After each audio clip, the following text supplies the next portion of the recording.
जीवन में अगर कोई केंद्र हो तो फिर केंद्र के इर्द गिर्द ही पूरी जिंदगी गुजरती है। तो जो ऐसी जिंदगी होती है उसका विषाद भी अलग है और उसका सुख भी अलग। वहाँ पर दोनों हैं, सब कुछ है। वहाँ पर फिर तुम ऐसा नहीं कर सकते कि सुख को उठाओ और दुख को छोड़ दो, या दुख को उठाओ और सुख को छोड़ दो। नहीं, उठेंगे तो दोनों ही उठेंगे। और हरेक जीवन का अपना अपना केंद्र होता है, वह चाहे कैसा भी केंद्र हो। मगर जरा सोचने जैसी बात है कि अगर केंद्र खो जाए तो क्या हो। जब कोई केंद्र बचे ही ना तो क्या हो। तो फिर तो मस्ती ही मस्ती है, क्योंकि कोई केंद्र नहीं। तो जब केंद्र नहीं होता है तो जो ऐसी अवस्था होती है, ऐसी स्टेज होती है, वो फिर चाहे किसी की भी हो, बच्चे की हो, युवा की हो, वृद्ध की हो, जो भी हो, तो फिर वहाँ पर पूरा मज़ा आता है। जैसा कि नींद में, क्योंकि नींद में कोई केंद्र नहीं है। नींद में सारे के सारे केंद्र खो जाते हैं, क्योंकि जागते हुए जैसा तुम समझते थे कि ये शरीर केंद्र है, नींद में शरीर खो गया, निश्चेष्ट हो गया। जैसा कि तुम नींद में ऐसा समझते थे कि मेरा मन ये केंद्र है, मगर फिर भी नींद में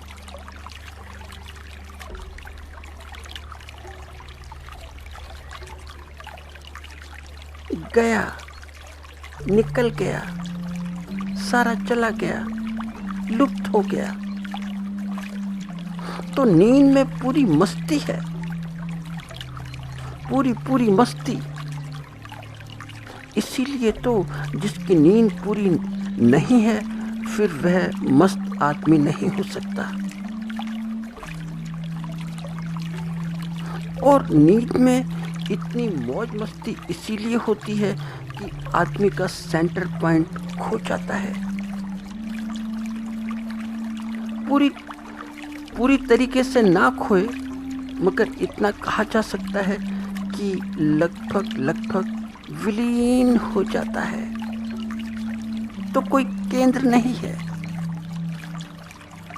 और जागते हुए तो बड़े बहुत केंद्र हैं। जागते हुए ऐसा भी नहीं बोल सकते कि एक केंद्र है, बड़े केंद्र हैं।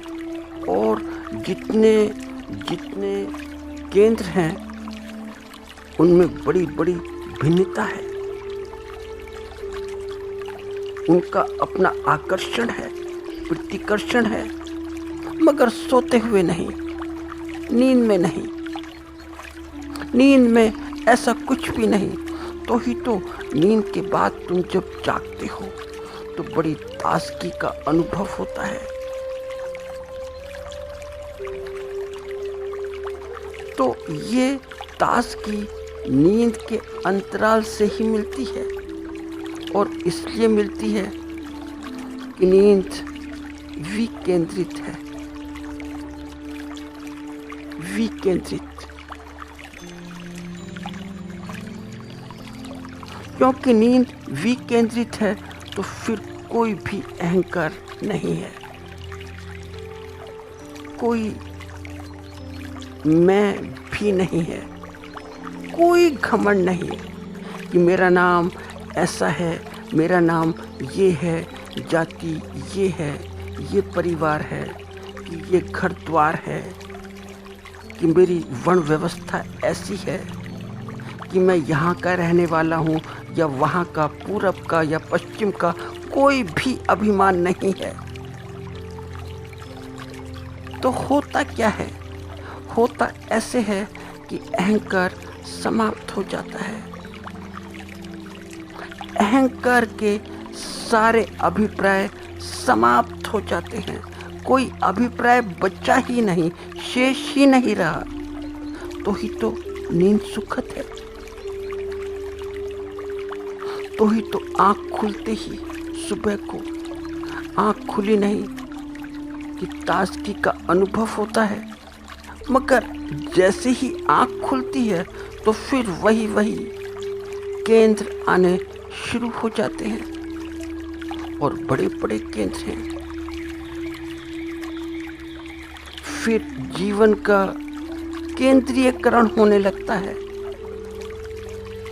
केंद्रीयकरण ऐसा हो कि एक केंद्र हो तो भी ठीक, मगर बड़े बड़े केंद्र, भिन्न भिन्न केंद्र, कि मेरा नाम ये, मैं इस परिवार का, या मेरी पोस्ट ये और प्रतिष्ठा ये, कि मैं कौन सी क्लास का आदमी, मीडियम क्लास का या अपर क्लास का।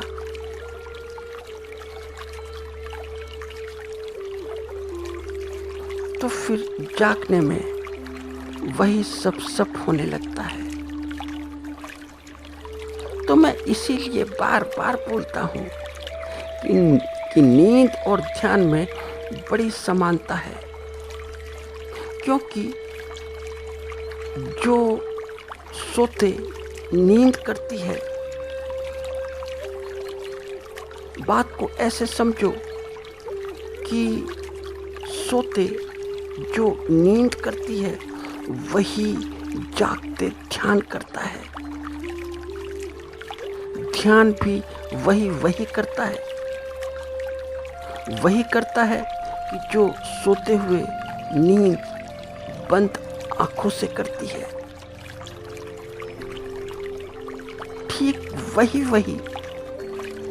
वही ध्यान जागते हुए खुली आंखों से करता है। और ध्यान रखना कि नींद इतना नहीं करती है कि जितना ध्यान करता है। तो अगर दूसरे दृष्टिकोण से देखा जाए, गुणात्मक दृष्टि से देखें, तो नींद है क्या? सिर्फ ध्यान की एक प्रस्तावना है, इंट्रोडक्शन है। और इंट्रोडक्शन इसलिए है कि नींद भी व्यक्ति को बड़ा हल्का फुल्का बना देती है।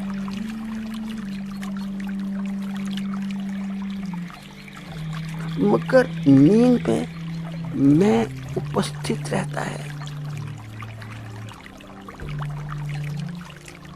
मैं का सूक्ष्म रूप है, क्योंकि तुम देखो कि जैसे ही कोई तुम्हें सपना आया, जैसे ही तुमने कोई सपना देखा, तो फिर मैं जाग जाता है, फिर मैं जाग गया।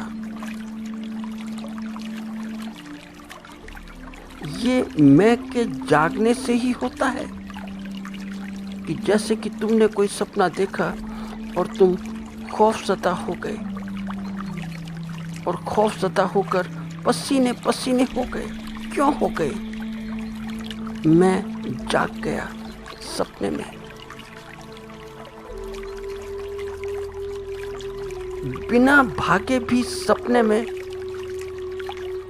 तुम सपने में भागते हो, बहुत तेज तेज, सांस फूल गया, क्योंकि मैं जाग गया।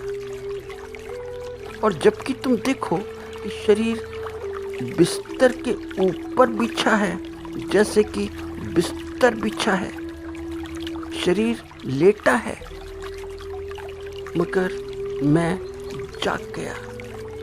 थोड़ा बहुत हल्का फुल्का, तो शरीर की लेटे लेटे भी सांस फूल गई,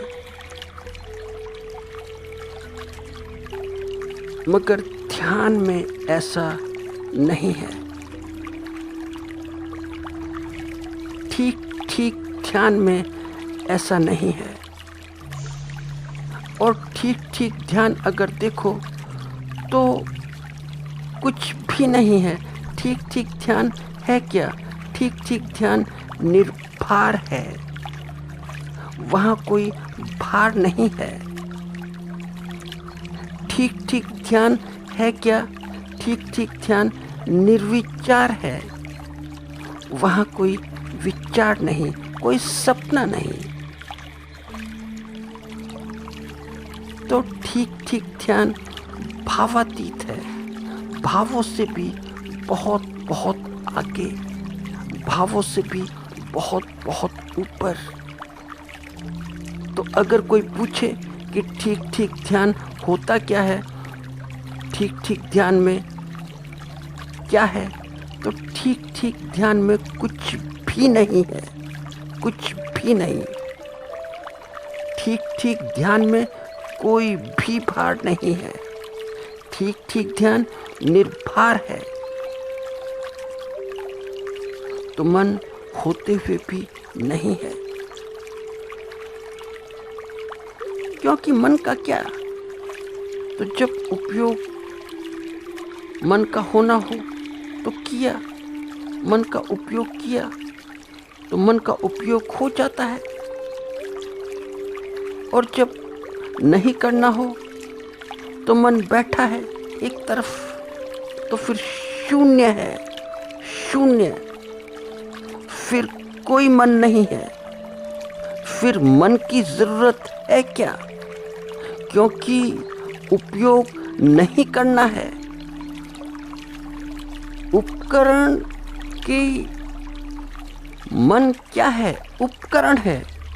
जब उपयोग में लेना हो तो ले लो, नहीं लेना हो तो रखो। मगर हम तो ऐसी अवस्था जानते ही नहीं, हमें ऐसी अवस्था का कोई संज्ञान ही नहीं है। और क्यों नहीं है? इसके बड़े मौलिक कारण हैं। क्योंकि नींद से जागने पर कोई भी क्षण ऐसा नहीं होता कि जब मन न होता हो।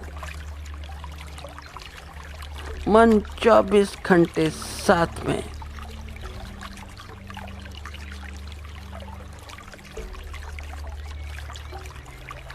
तो जब मन भारी तो फिर आदमी भी भारी भारी, बहुत भारी, पहाड़ों जैसा भारी, अगर मन भारी तो। और जब मन हल्का हो तो आदमी भी बड़ा हल्का हल्का, निर्भर। तो जीवन मन के ऊपर पूरा का पूरा निर्भर है, सारी निर्भरता मन के ऊपर है। वह इसलिए क्योंकि हमने कभी मन का अतिक्रमण किया ही नहीं, हम कभी मन के ग्रेविटेशनल फोर्स से बाहर निकले ही नहीं। तो हम कुछ भी नहीं जानते। क्या जानते हैं?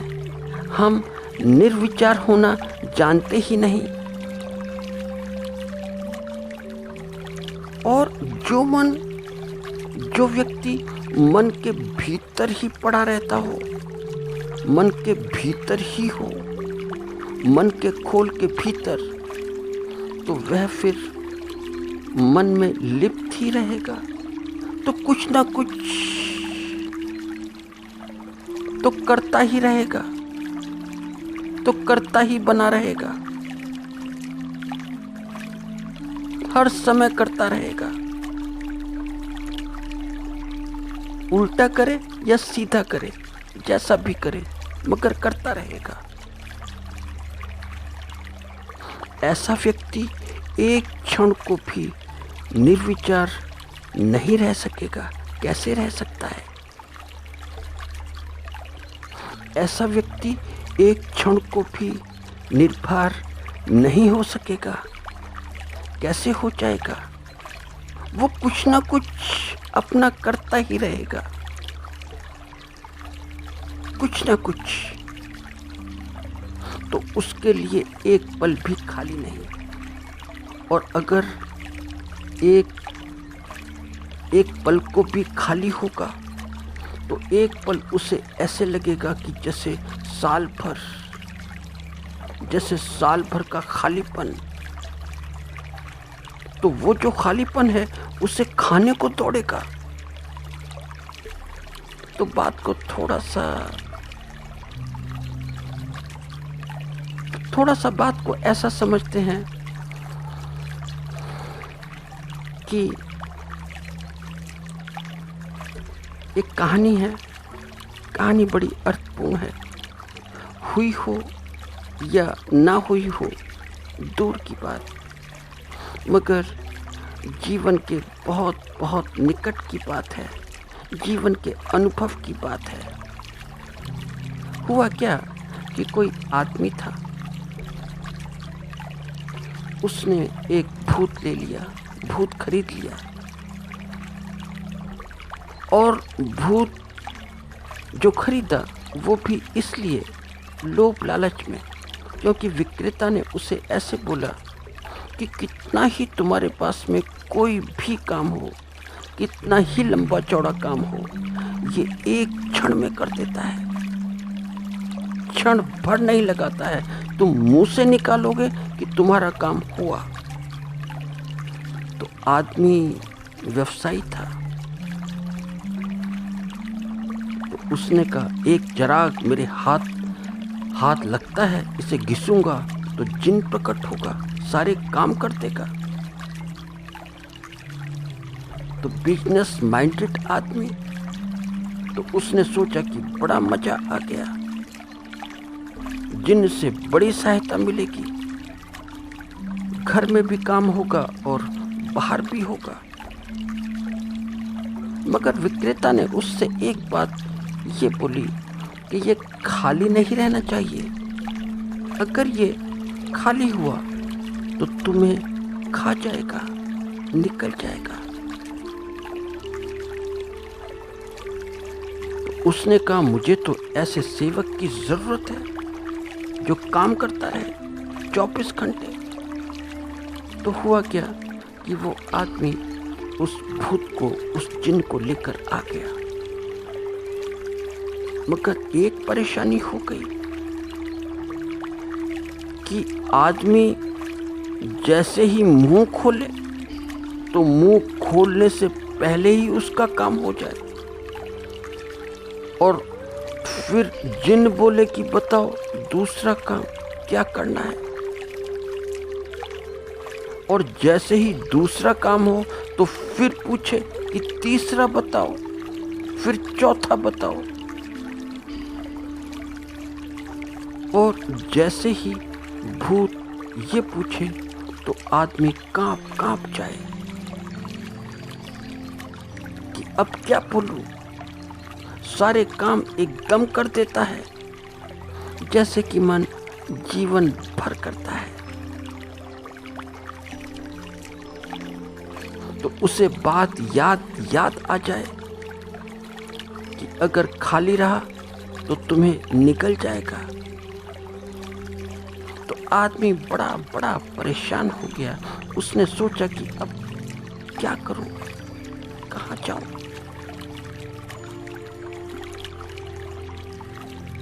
तो उन्हें एक सज्जन पुरुष मिले, होंगे थोड़े से साधु स्वभाव के। तो उन्होंने भी जान लिया होगा कि आदमी ये बहुत परेशान है। जैसे कि कुछ लोग इस धरती पर आते हैं, वे आदमी को देखकर पहचान लेते हैं कि आदमी बहुत परेशान है। तो वे अपने उपाय बताते हैं, मगर उनके उपाय सुनता कौन है? कोई भी तो नहीं। तो उस सज्जन व्यक्ति ने कहा कि कोई बात नहीं है, भूत है। भूत तो भूत है, भूत को कोई समझ नहीं होती। इसको एक छलनी दो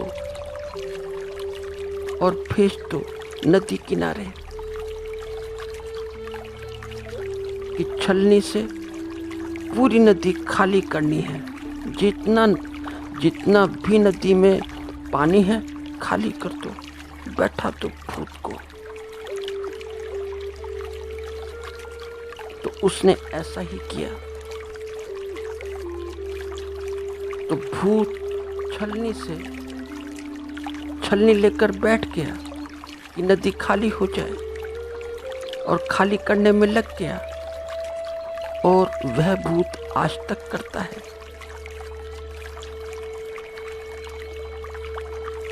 मगर नदी खाली कहाँ होती है? तो करो, तो कुछ ना कुछ ऐसे ही करते रहो, क्योंकि करने में रस है। मन का यही तो रस है कि मैंने किया, ये भी किया, वो भी किया, ऐसा भी किया, वैसा भी किया, सब कुछ किया, जीवन भर किया। तो ये भूत है। तो ऐसा भूत ढूंढने बाहर मत निकल जाना, कहीं इधर उधर बाहर निकल जाओ। ढूंढना तो भीतर ही ढूंढना, अपने अंदर ही ढूंढना, तो भीतर ही मिल जाएगा, अंदर ही मिल जाएगा। फिर इस मन के भूत का पानी को छानते देखना कि कैसे पानी छानता है। इसी छानने का नाम ध्यान है। इसी को ध्यान कहते हैं।